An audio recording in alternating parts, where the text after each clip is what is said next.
Tonight we're talking about loss and grief with Kathy Sten, and all of us are affected by loss and grief at some time or another. So Kathy is a trained spiritual carer who works in nursing, specialising in palliative care and supporting the elderly who live in their own homes. So tonight what we're going to talk about is what loss and grief are. We're going to talk about what happens when we go through it. We're going to talk about, and this is especially for me, how to help, what to say, and how not to help, and what not to say when someone we know is going through a period of loss or grief in their lives. So that's the sort of topics we're going to be covering tonight. So welcome, Kathy. It's really good to have you here. Thank you for having me. So there's a Bible reading I wanted to do just before we start, and it's from 2 Corinthians chapter 1, verses 3 to 10, and this is how it goes. Praise be to the God and Father of our Lord Jesus Christ, the Father of compassion and the God of all comfort, who comforts us in all our troubles, so that we can comfort those in any trouble with the comfort we ourselves have received from God. For just as we share abundantly in the sufferings of Christ, so also our comfort abounds through Christ.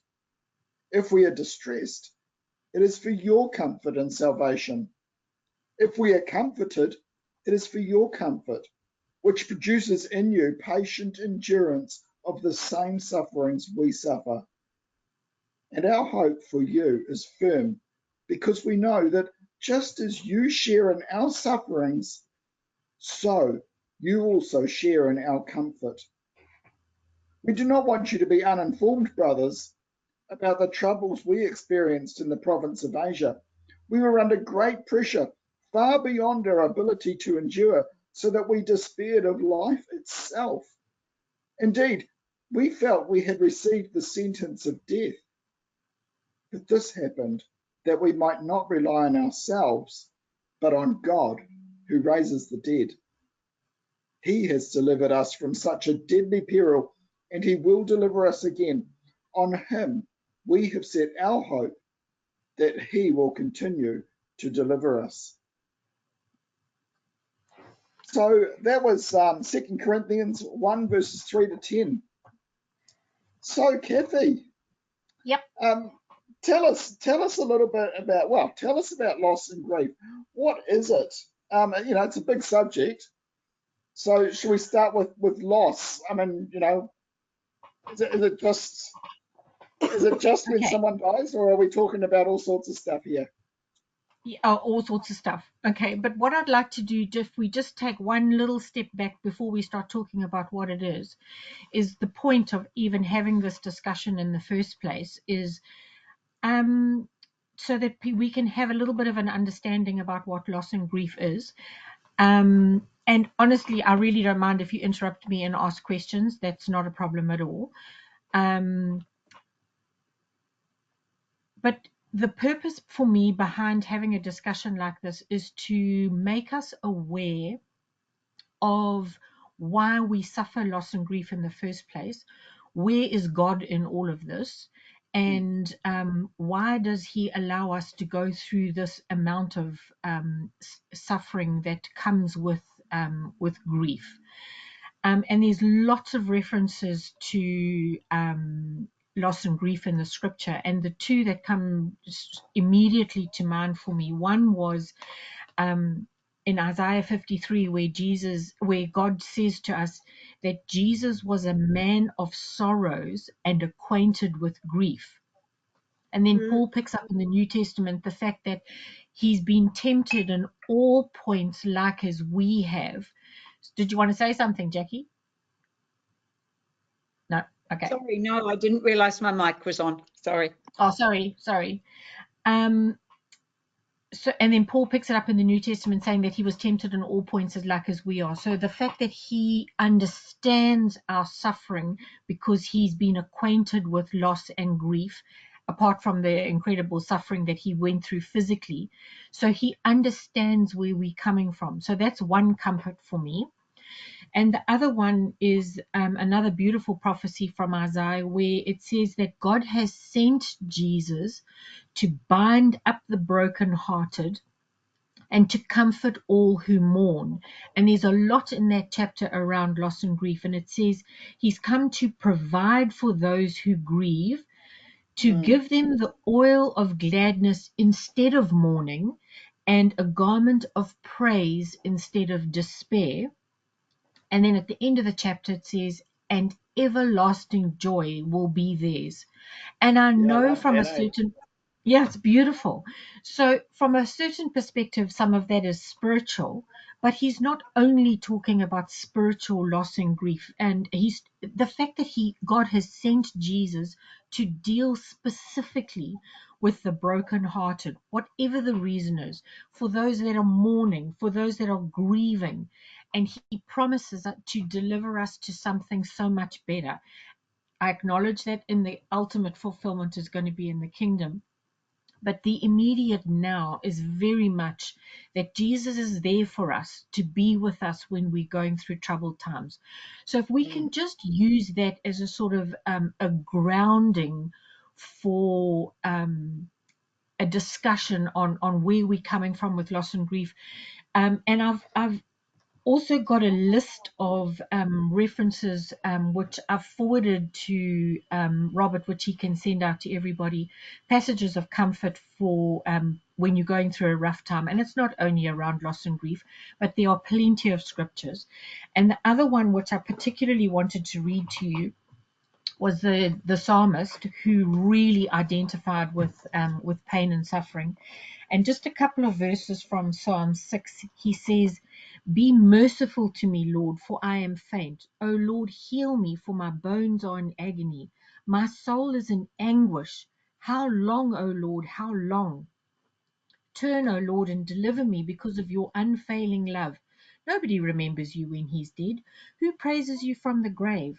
I am worn out with groaning, and all night long I flood my bed with weeping and drench my couch with tears. My eyes grow weak with sorrow, and they fail. So you can identify with the absolute misery that David is going through in this psalm. And at the end of it, he says, the Lord, and for me, it's just so beautiful. It says, the Lord has heard my cry for mercy. The Lord accepts my prayer. And it's the same promise that he gives us in Isaiah, that Jesus is there for us, that Yeah, God is there for us, and that they are there to support us. So that's kind I of the really love backdrop. that. Yeah, Yeah, I some really love beautiful that. verses. It's just so encouraging knowing that God and Jesus are there with us. Jesus has been through that same sort of thing with us, but same sort of thing as what we are going through right now. That's really powerful. Yeah. So I just wanted to kind of set that as a foundation, because there's so much practical stuff, but it's always linked to the spiritual. And so I don't want to lose sight of that. So I thought I'll start from Yeah, that perspective and then look at what loss and grief actually are, which was to come back to the question that you actually yeah, asked. And there are so many different types of loss which cause grief.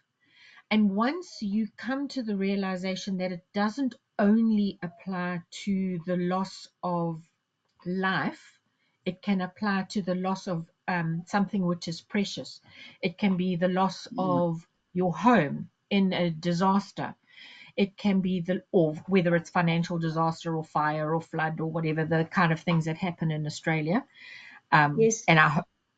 And it can be the loss of a relationship, and that can be because of death, or because of divorce, or because of immigration, or because of a falling out, or because of separation with physical distance. There's so many reasons why you can lose a relationship. Oh, and another one, which from my practical experience is possibly the loss of a relationship with somebody that's suffering with dementia. So the Right. spouse doesn't have that same connection anymore. And that is a Yes. huge loss to the spouse who can no longer have a communication and a meaningful relationship from that perspective. Totally. It can be loss of physicality. So whether you get a disease or whether you have an injury that disables you or whether you are scarred and maimed, the loss is a loss of, in that instance, can be a loss of who you identify with yourself as a person. Are you don't identify yourself as being sick and dying, or sick and disabled, or sick and maimed. So there's a lot of grief which once you start identifying it in situations and you see people's behavior and reactions, it means so much more, or it has to me, to understand where they are coming from. So I'll give you an example. When elderly people come into the aged care facility, one of the first things that I had to learn was how much loss and grief they were experiencing by coming into an aged care facility. So, and you say, well, what have they lost? Okay, they've lost a lot. They've lost maybe their sight, their hearing, their home, their possessions, their independence, their health, their Dignity. friends and relations. Beg your pardon? The dignity. Absolutely. Loss of privacy. There is so much loss associated with elderly people moving into an aged care facility. And unless you understand the position that sometimes they are forced into for lack of choice of any other form of care, or because their children have put them there, or financial reasons, or whatever, they don't actually have a choice about the loss. And it's the same kind of experience, not to the same level, but when you don't have a choice about losing a loved one to death. So it's a lot of the issues that arise from loss and grief are around inability to manage or control your situation. So if somebody dies, there's nothing you can do about it. There's absolutely nothing you can do to change that situation.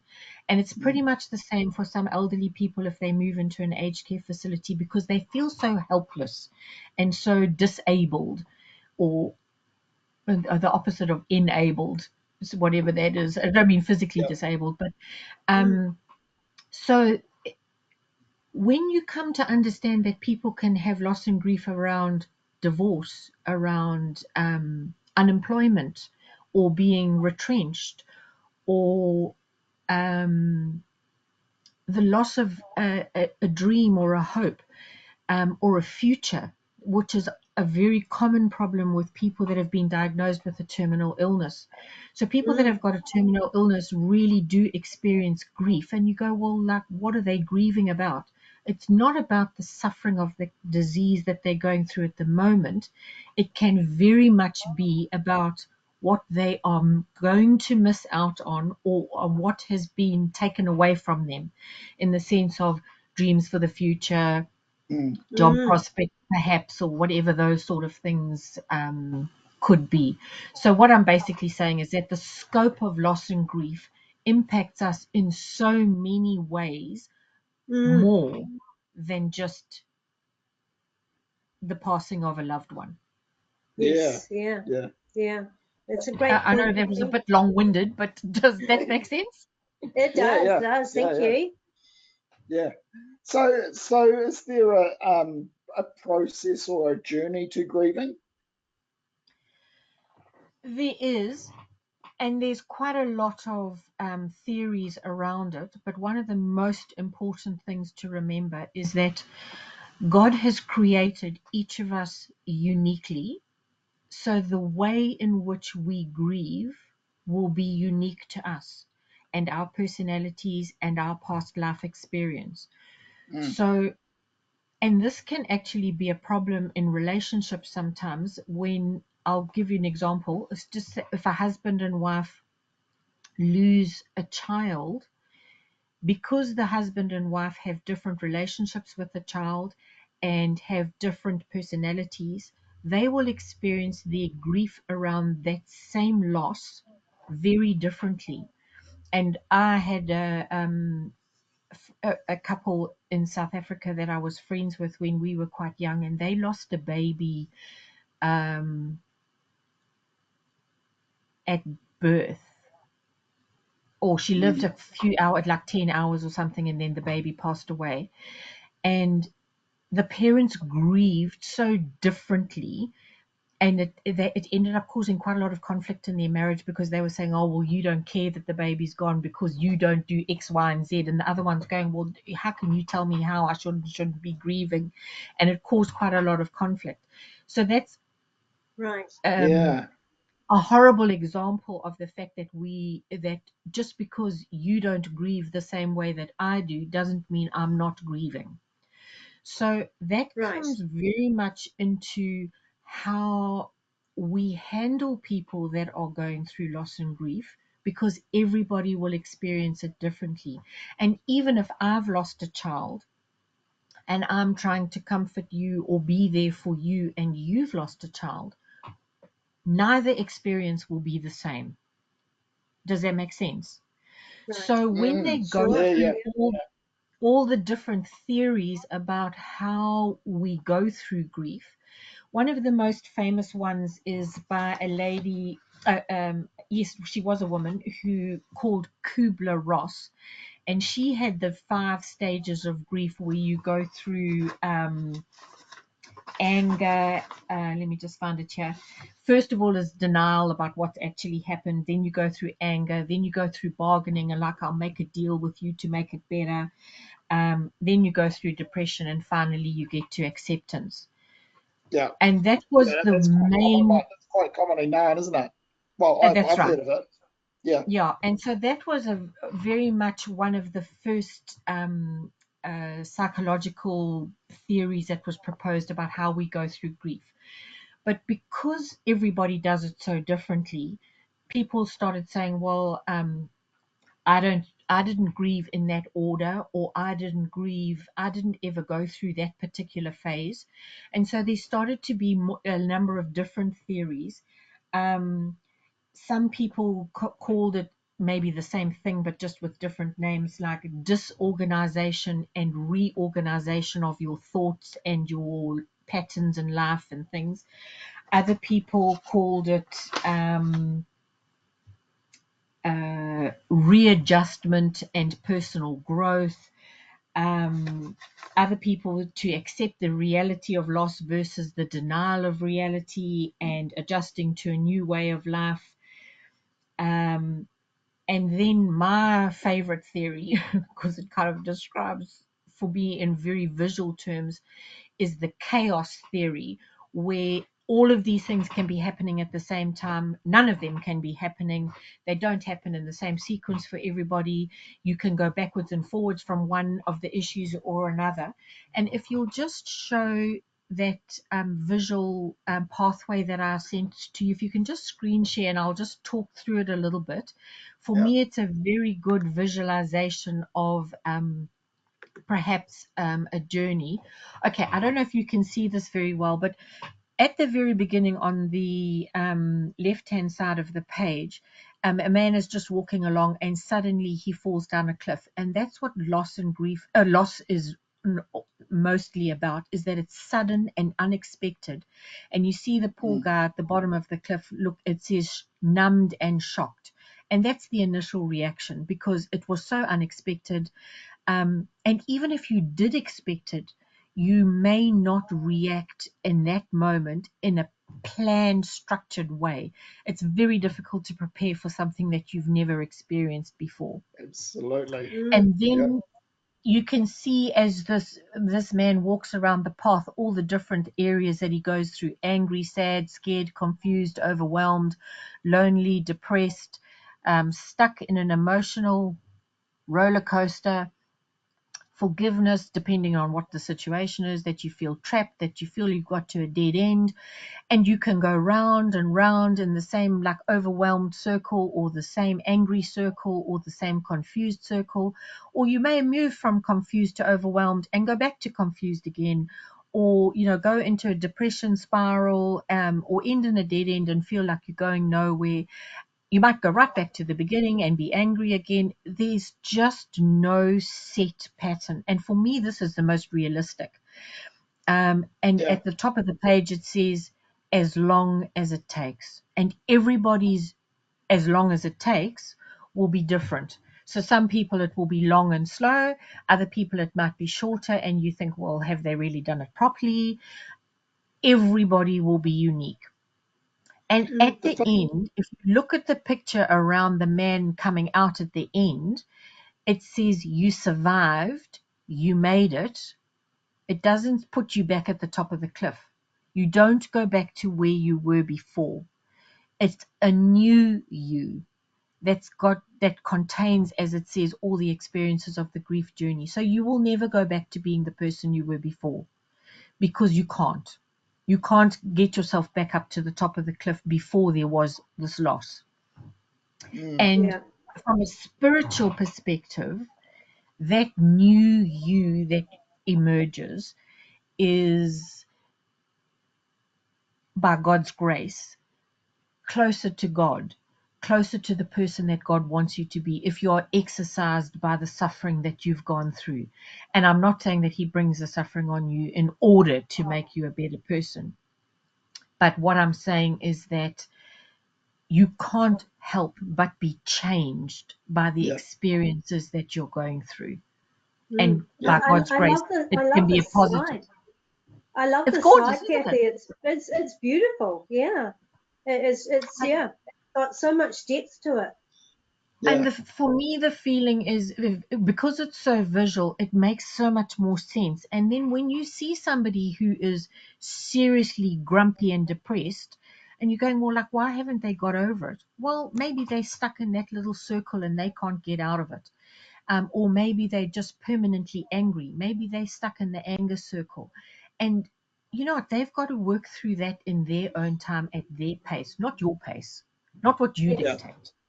So for me, this makes it very much more understanding of what other people are going through if you've never been through it yourself. It also shows quite clearly that there are no shortcuts. Yep. You can't jump from numb shock to a new life. No. No matter which way you choose to go, you're going to go past something. At least 4 or 5 of those emotions. Yep. To get to the new way of life, even if you take the shortest route possible. Yeah.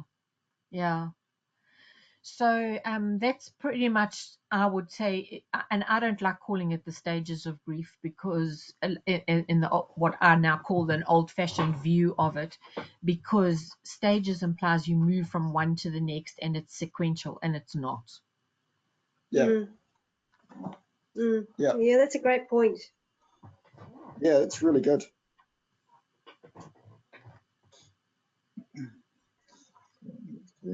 Yeah. So we'll just move on to the next set of thoughts we're going to think on this is what if it's ourselves going through grief, and how can we best prepare for inevitable loss if there's something coming up that's either we may be aware that is coming up, or even things that just come out of the blue. Are there things we can do to...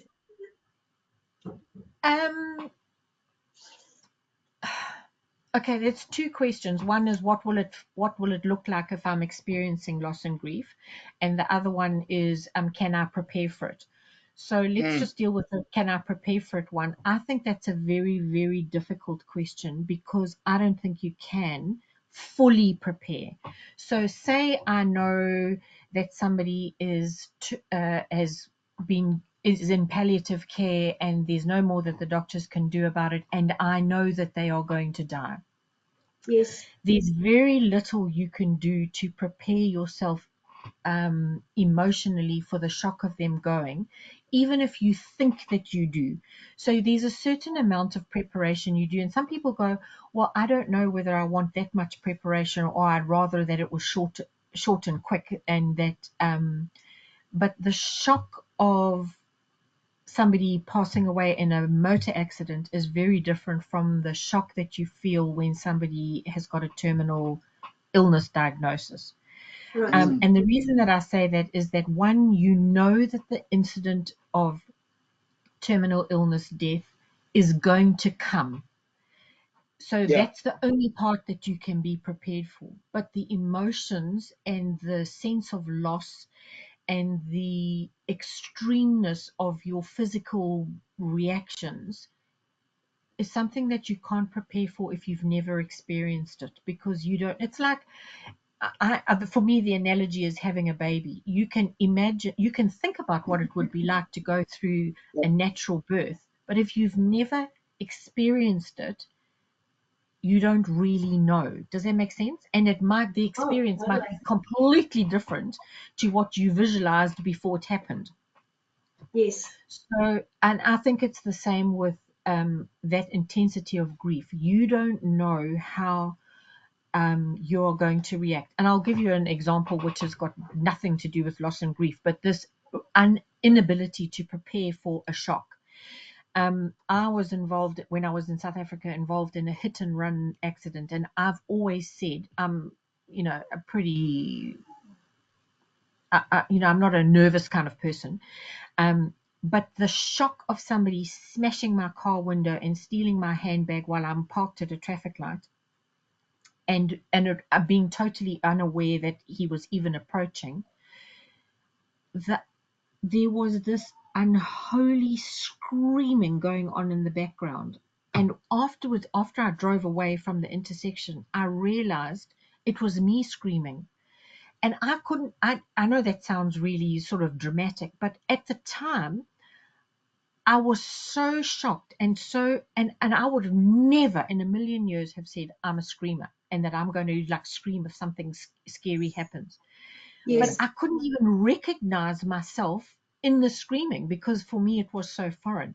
And I think it's the same sort of thing with grief, is that you will be knocked sideways by grief because you may not have experienced it before. And even if you have experienced it before, your relationship with that individual or that thing that you've lost will be different every time. So I find it very hard to prepare what your physical reactions are going to be and your emotional response. Yes. Only thing that I feel that you can give solid preparation for, but we never know when it's going to happen, which is why we've got to do it continuously, is our spiritual relationship with God and Jesus, because they are going to be, as we looked at the readings at the very beginning, your go-to person. If you've never gone to God for comfort and support and help in the small things on the everyday, then your relationship with him, I'm not saying he's not going to be there for you, but you don't have the same depth of relationship with him to receive the same depth of comfort that perhaps you would have if you had had a growing, solid relationship in the background behind you. Now, so I'm not saying that because everybody would be prepared in a different way, and everybody is in a different position in their relationship with God at the instance of loss and grief. But if there is anything you can do to prepare, it's to make sure that you've got God and Jesus well and truly on your side for comfort and support, and to know that they're there for your comfort and support. I can't think of any other way that you can prepare.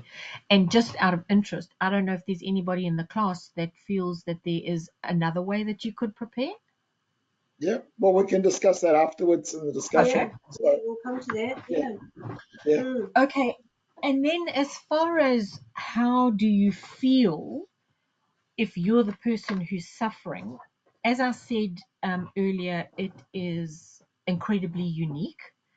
You will feel different things at different times. And there's lots of words that you can put around what you might experience, but there are things that you will feel physically. There are things that you will think in your head. There are feelings which so emotion, their thoughts and emotions, and physicality, and your general health and your behaviors. So there's a lots of realms in which you will experience things. Some people feel physically ill.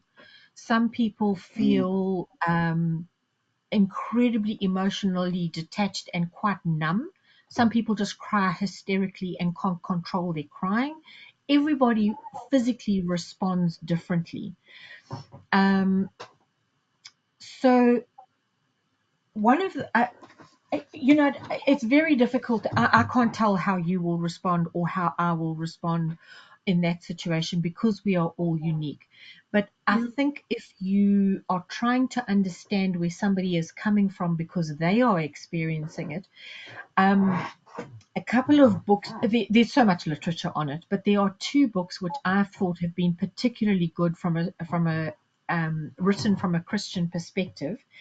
And the one is a book called A Grief Observed by C.S. Lewis. And I'm sure you know C.S. Lewis. He's Mm.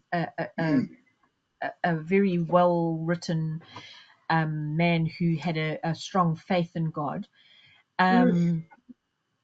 And his wife died, and he wrote a journal. So A Grief Observed is a very small little book, and he wrote a journal of his physical feelings and his prayers to God, and his thoughts. And when I first read it, I was quite a bit younger, and I was quite shocked at his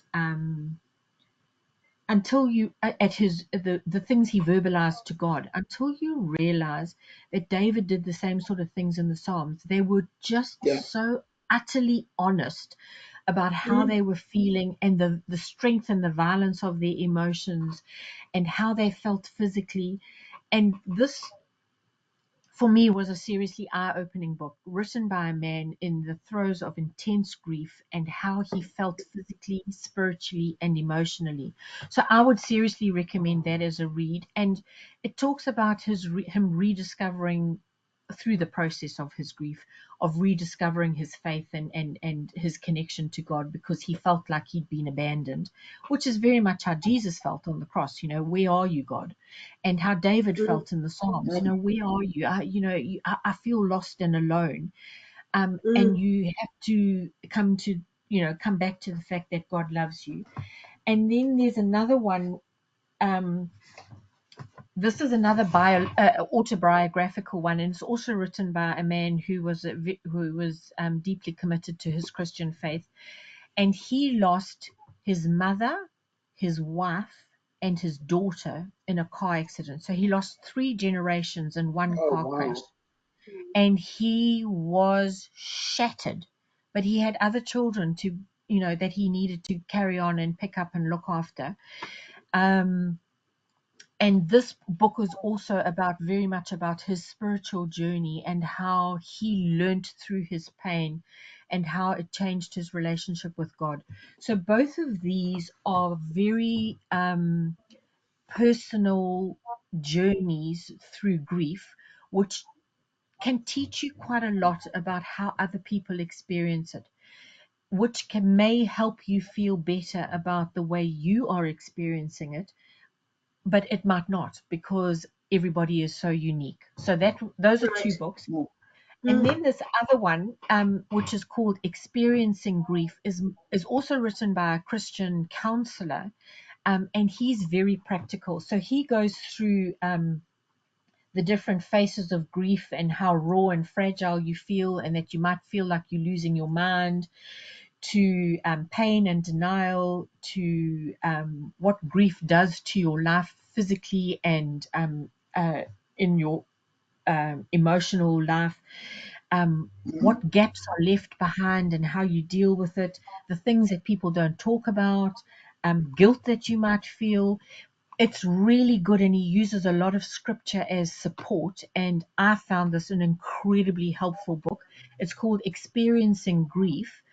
And he talks about it from both sides of the coin. If you are experiencing it, or if you are supporting somebody who is experiencing it, because it's just impossible for me to cover all this material in 1 hour. And again, I've sent Yeah, Robert.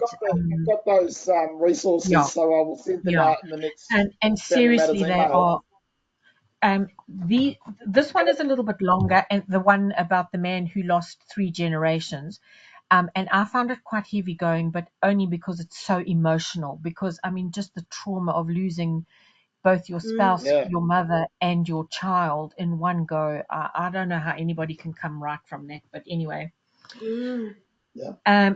But these two are both short and very, very helpful. So those are worth it. Yeah. Can I ask a guy's question? A man's Can you ask a question? what? Sorry. Can I A ask what a question? man's question here? Yes, go for it. You know, we try and be brave. We put a brave face on it and everything. Is it good to cry? I think it is. I'll tell you straight up from the beginning.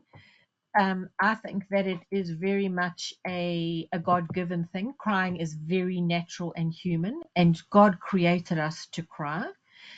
And the other thing, I think it's very much a societal thing that men don't cry, or it's a sign of weakness if you're crying. But in honest, deep, raw grief, tears are uncontrollable, and that is a God-given thing. And part of it, I don't understand why God made us or allowed us to cry, or why that is an expression of grief. That part I don't know. But I do know that scientifically they have discovered that your body, as a result of producing tears, your body actually produces hormones which make you feel better. And when I was studying this, one of the things they said, which is ironic, is that we say, go and have a good cry, and that you do feel a little bit better after that. And it's now been proven from a physiological perspective that God has created us so amazingly that crying does have a benefit. I know society tries to downplay that, but since I've learned that, I really feel that it's very important to just let it out, and it's a way of physically getting all this trauma that's inside you out. And if you can visualize it like that, for me, crying is very healing. Okay. So yes, you should cry, Robert. Thank you for the permission.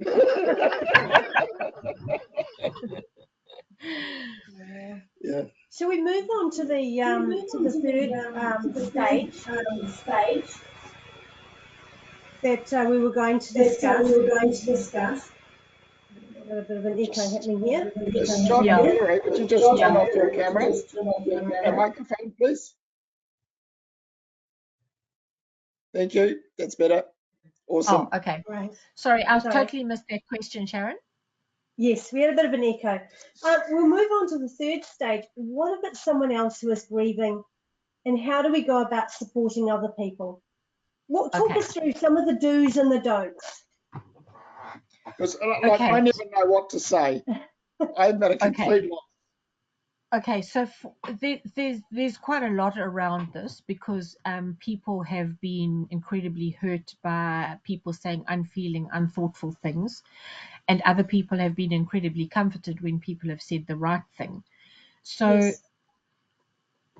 I honestly believe if you come to the person in love and be sensitive in what you're saying, if somebody said that to you, I'll give you an example.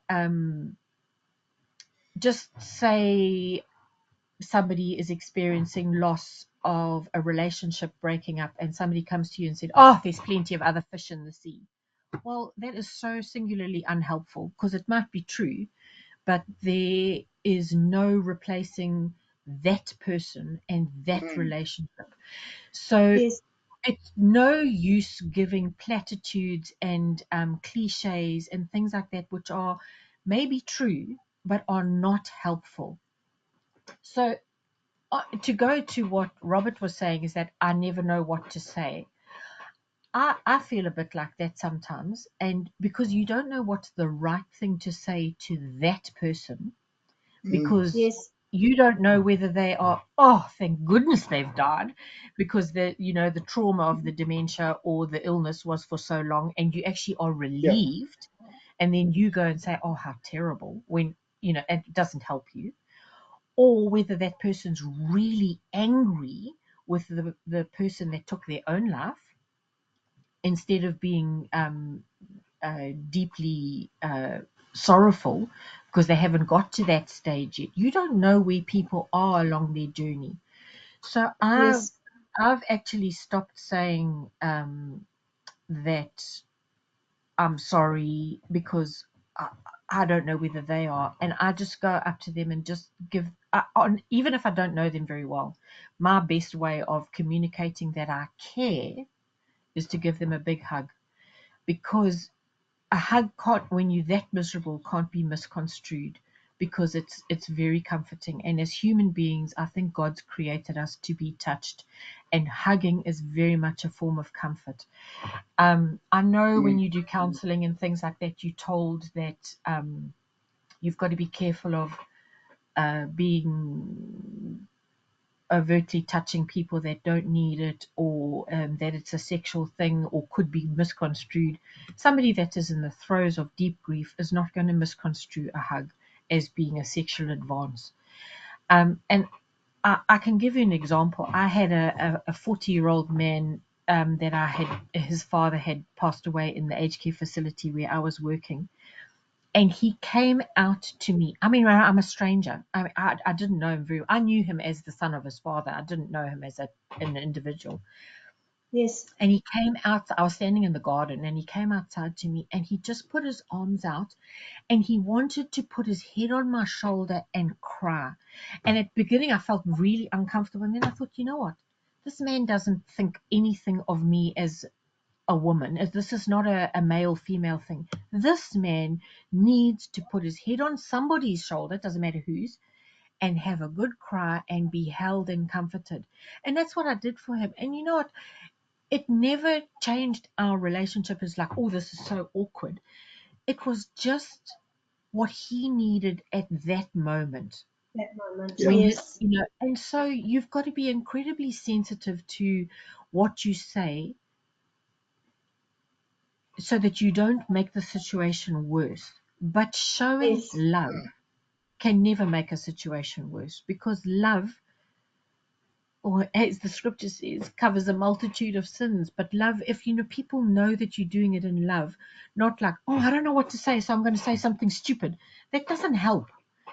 Do you know what I mean? Yeah. Yeah. Yeah. Yeah. And so a couple of the things which I think that, that people say that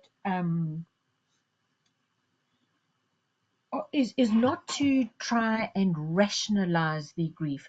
Or, I know we don't say this as Christadelphians, but gee, I hear it all the time. It's like, oh, he's in a better place. Well, how do you know?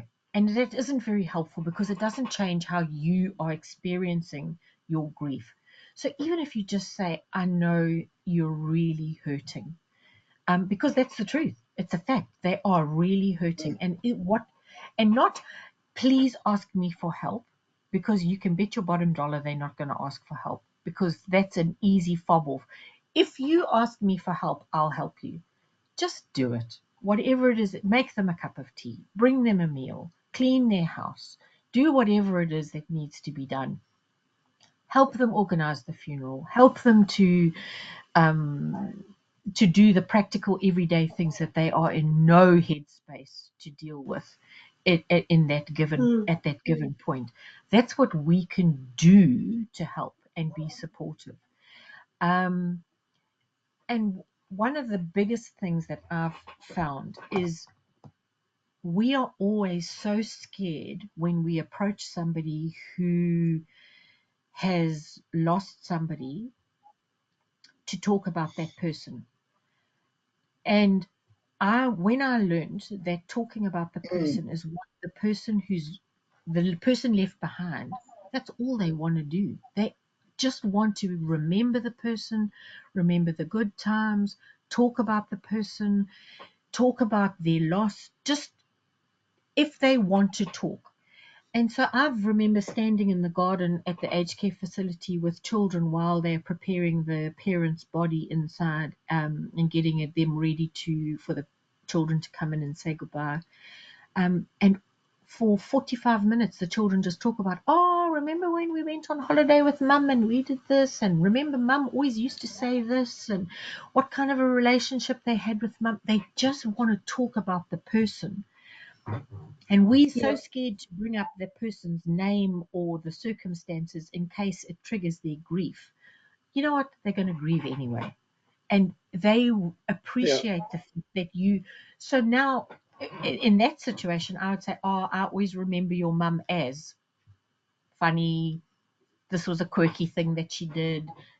Or I loved going to, do Bible readings with her in the morning. Whatever it was that was special about the person that's gone to me, so that they know that I've got memories of their loved one as well. So that's the one thing. And the other thing that I've never forgotten, two different parents who lost children saying to me years ago, I wish you'd mention his name. Both of them lost sons as small children, and both of them say, when you mention him by name, I know that you remember him. I think of him every single day. And for you to mention him once or in a passing conversation means that you're also thinking about him. And that means so much to them. So I know that's a little bit down the line, but I think it's so important to remind people that you still remember their loss and their loved one, because they were part of your life too. And the one lady, she was a sister, she said, just because you don't mention him doesn't mean he doesn't exist. He is still part of my life. He is still part of my history and who I am. And just because you can't see him physically anymore doesn't cut out that part of my life. It's still real to me. And, I still have memories and I still have feelings about it. So by mentioning their name and just talking about their loved one is keeping them real for them too. Does it make sense? I think that's a very positive way. Totally. Yeah. Yeah. And actually, I suppose it's something that's just sprung to mind is where you have families where their children have left the meeting. I think it must be really important for them to remember their children as well, so that that's been a part of their life, and it must be helpful to ask after them. Absolutely. And that family or those parents are experiencing loss and grief around the spiritual loss of their child, even if it's not a physical loss. And so acknowledging their grief, it doesn't change the grief, but it does bring the two of you closer, because you are understanding that they are still suffering or are going through suffering because their child is no longer attending the meeting or has lost their faith or whatever. And so again, just bringing up the name or talking about times when they were around, they haven't forgotten. And just because you don't mention it doesn't mean they're not thinking it. So, there's no harm in discussing it. If anything, it's beneficial, I would say. Yes. Yeah. Yeah. Yeah. Oh, that's wonderful. Anyway, I mean, I could talk forever, but I don't know if you want to open the floor to some discussion and see whether there's questions that sorry? Yeah, you carry on. I was just going to say we should wrap up, but yeah. Yeah, whether there's questions that people want to ask or they've in a particular situation that they've had and could they have handled it better or differently or whatever. I don't know if there's anybody that's got any thing that they would like to share or add. What we'll do is if you do have a question like that and you want to ask it but want to don't want your name mentioned, just put it in the chat box and send it to either us or to Kathy, and we'll answer your question without reading your name out. Okay. Yep, that's but fine. that'll be after we close. So if you are watching the recording of this, sorry, you're not involved. You'd have to come on live next time.